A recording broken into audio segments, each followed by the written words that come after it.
एक गांव में औरतों की चोटी काटने की घटना होने लगी थी। जैसे ही रात होती, एक चुड़ैल अपने हाथ में खंजर लेकर आती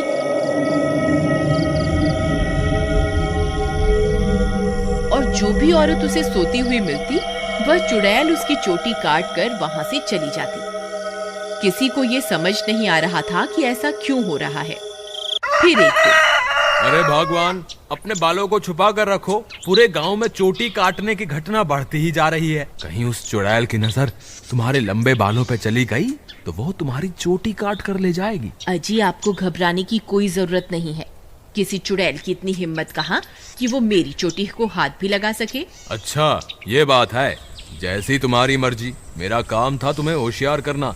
अगर चोटी कट गई तो फिर मेरे पास रोते हुए मत आना। इतना बोलकर भीमा वहां से चला जाता है।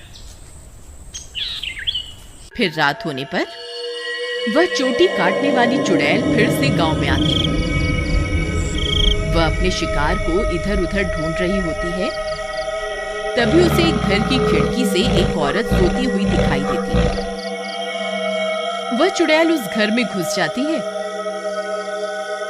और उस औरत की चोटी काट लेती है। जैसे ही औरत की चोटी कटती है, उसकी नींद खुल जाती है। हे भगवान, ये चुड़ैल अंदर कैसे आ गई? हाय, मेरी चोटी कहाँ गई? अरे मर गई रे, इसने तो मेरी चोटी काट ली। तभी वह चुड़ैल उसकी चोटी को लेकर वहां से उड़ जाती है। तभी वह औरत उसका पीछा करती है, लेकिन वह चुड़ैल अंधेरे में कहीं गायब हो जाती है। तभी उसका पति भी उसके पीछे पीछे वहां आ जाता है। क्या हुआ मीना, तुम अचानक इतनी रात को यहाँ क्यों भाग कर आ गई? देखिए ना, इस चुड़ैल ने मेरी चोटी ही काट दी और न जाने अंधेरे में कहाँ गायब हो गई है। हे भगवान, ये क्या हो गया? तुम तो ठीक हो ना?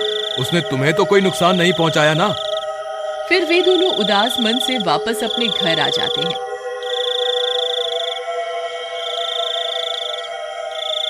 अगले दिन सुबह होने पर मीना की चोटी कटने की बात पूरे गांव में फैल जाती है। सब लोग उस चुड़ैल के बारे में बातें कर रहे होते हैं। फिर भीमा को अपनी पत्नी की फिक्र होती है, तो वह अपने घर की ओर चल देता है।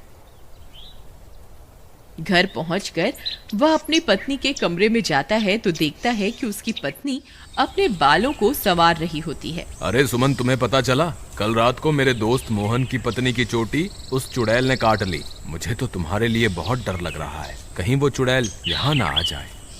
अजी, हमें घबराने की कोई जरूरत नहीं। आप डरिए मत, मुझे कुछ नहीं होगा। सुमन, तुम्हारे बाल तो दिन ब दिन लंबे ही होते जा रहे हैं। पहले तो ये इतनी तेजी से नहीं बढ़ रहे थे। ये अचानक से इन्हें क्या हो गया? अजी, मैं अब अपने बालों की कुछ ज्यादा ही देखभाल कर रही हूँ ना, इसलिए। ठीक है, ठीक है, तुम अपना ख्याल रखा करो। मैं अपने दोस्त मोहन से मिलकर आता हूँ।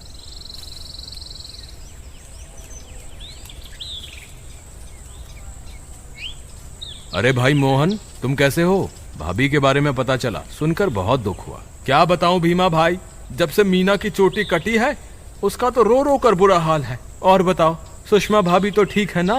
अब तुम्हें भाभी का बहुत ज्यादा ख्याल रखना होगा, कहीं चुड़ैल उन्हें अपना अगला शिकार न बना ले। तुम सही कहते हो भाई, मुझे भी बहुत फिक्र हो रही है। ठीक है, अब मैं चलता हूँ।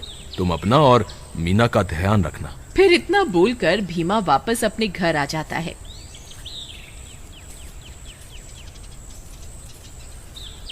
रात होने पर भीमा सो रहा होता है। अचानक उसे चीख सुनाई देती है। उसकी नींद खुल जाती है। वह इधर उधर देखने लगता है। सुमन कमरे में नहीं होती। वह बहुत डर जाता है। सुमन, कहाँ हो तुम? सुमन, कहाँ हो तुम? अरे, मैं तो लुट गई, बर्बाद हो गई। ये चुड़ैल तो मेरी चोटी काट कर ले गई। हाय, मैं तो लुट गई। अरे, ये किसकी आवाज है?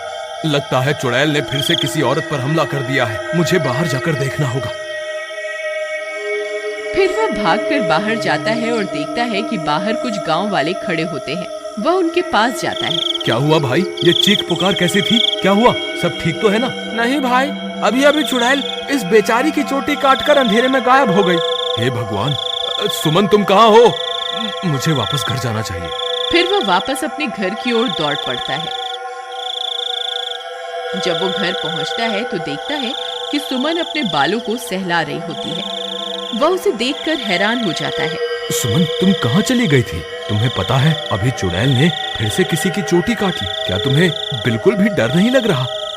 सुमन उसकी बातों को अनसुना कर देती है और खुशी खुशी अपने बालों को सहलाती रहती है। सुमन के बाल अब और भी लंबे हो चुके होते हैं। ये क्या सुमन, तुम्हारे बाल तो एक दिन में ही इतने लंबे हो गए, ये कैसे हो सकता है? भीमा सुमन के बाल देखकर घबरा जाता है। उसे समझ नहीं आता कि आखिर ये सब चल क्या रहा है। फिर अगले दिन सुमन के बालों की लंबाई की चर्चा पूरे गांव में फैल जाती है। सब लोग उसके बालों के बारे में बातें कर रहे होते हैं। अरे भाई, जब जब चुड़ैल किसी की चोटी काटती है तब तब भीमा की पत्नी के बालों की लंबाई बढ़ जाती है। मुझे तो लगता है भीमा की पत्नी ही चोटी काटने वाली चुड़ैल है। भीमा उन सारे गांव वालों की बातें सुन रहा होता है। उसे कुछ समझ नहीं आता कि वह अब क्या करे। फिर वह अपने दोस्त मोहन के पास मदद मांगने जाता है। मोहन भाई, मुझे लगता है सुमन ही चुड़ैल है जो गांव में सबकी चोटी काट रही है। तुम ऐसा क्यों कह रहे हो भाई? भाई, जब जब किसी की चोटी कटती है तब तब सुमन की बालों की लंबाई बढ़ जाती है। और कल जब चुड़ैल का हमला हुआ तब सुमन अपने बिस्तर पर भी नहीं थी, फिर अचानक पता नहीं कहां से आ गई। अगर ऐसा है तो हमें कुछ ना कुछ करना होगा। तुम आज रात को सोने का नाटक करना, फिर जैसे ही भाभी घर से निकले तुम उसका पीछा करना, तब दूध का दूध और पानी का पानी हो जाएगा। मोहन भाई, तुम भी मेरे साथ मेरे घर चलो, तुम वहीं छुप जाना, फिर हम इसे रंगे हाथों पकड़ेंगे। ठीक है, चलो फिर।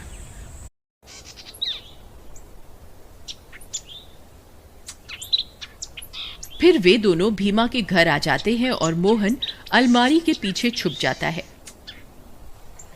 रात होने पर भीमा सोने का नाटक करता है। तभी सुमन उठती है और घर से बाहर निकल जाती है। भीमा भाई उठो, देखो भाभी घर से बाहर निकल गई है।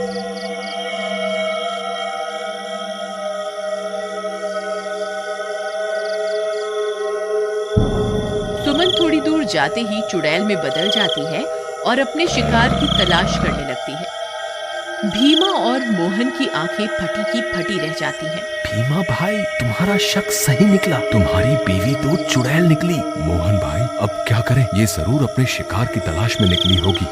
अगर हमने इसे नहीं रोका तो आज ये फिर से किसी की चोटी काट लेगी। लेकिन भीमा भाई, भाभी सबकी चोटियां क्यों काट रही है? मुझे क्या पता भाई, जब तू अपनी भाभी से मिलेगा तो पूछ लियो। चलो इसका पीछा करते हैं।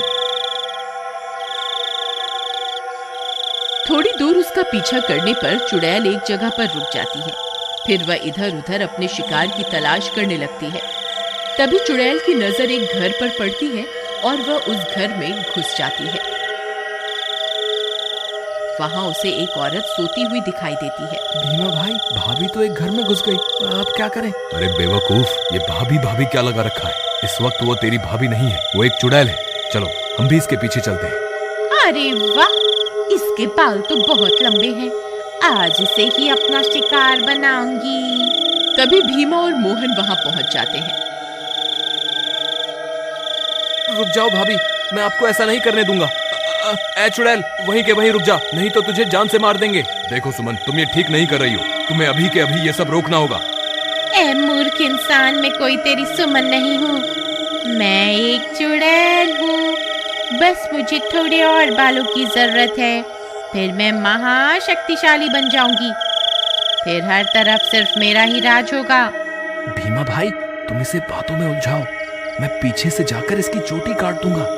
फिर भीमा चुड़ैल को अपनी बातों में उलझाता है। तभी मोहन चुपके से चुड़ैल के पीछे पहुंच जाता है और उसकी चोटी काट देता है। अरे मर गई रे, ये तूने क्या कर दिया? मेरे सारे कराए पर पानी फेर दिया। चोटी कटते ही चुड़ैल की सारी शक्तियां खत्म हो जाती हैं और सुमन चुड़ैल के चंगुल से आजाद हो जाती है। अरे भाभी, आप वापस आ गई? मोहन भैया, आपका बहुत बहुत धन्यवाद। आपकी वजह से मुझे इस चुड़ैल से मुक्ति मिल गई। भीमा भी अपनी पत्नी को वापस पाकर खुश हो जाता है और वे दोनों फिर से एक साथ रहने लगते हैं। इस तरह गांव वालों को चोटी काटने वाली चुड़ैल से छुटकारा मिल जाता है और सब गांव वाले हंसी खुशी रहने लगते हैं।